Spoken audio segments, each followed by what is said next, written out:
معزز برادران بھارت، آپ سدا رہیں سلامت۔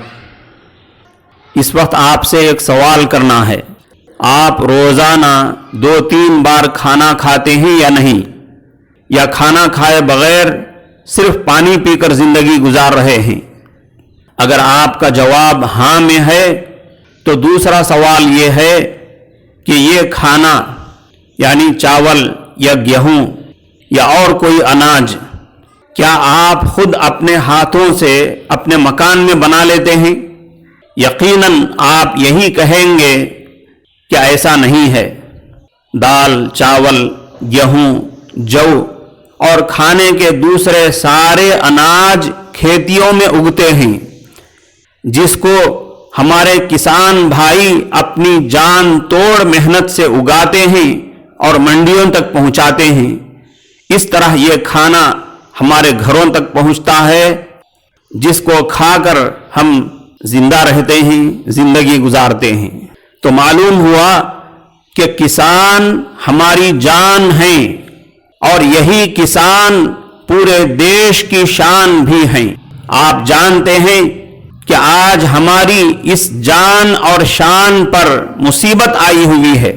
کسانوں کے لیے ایسے ایسے قانون بنا دیے گئے ہیں جس سے کسانوں کو ناقابل برداشت نقصان پہنچتا ہے، جس کی وجہ سے کسان بے حد پریشان ہیں۔ تو کیا ہمیں ایسے وقت ہمارے کسان بھائیوں کی حمایت اور سپورٹ نہیں کرنی چاہیے؟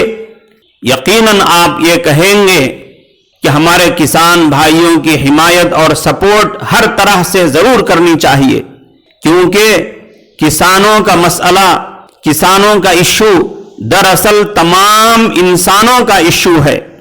اس وقت ہم یہ بتا دینا چاہتے ہیں کہ جو کسانوں کا آندولن چل رہا ہے، ہم ان کی سپورٹ کرتے ہیں۔ ہم صاف لفظوں میں کہنا چاہتے ہیں کہ جیسے CAA، NPR اور NRC کالا قانون ہے، اسی طرح کسانوں کو نقصان پہنچانے والا یہ نیا قانون بھی کالا قانون ہے۔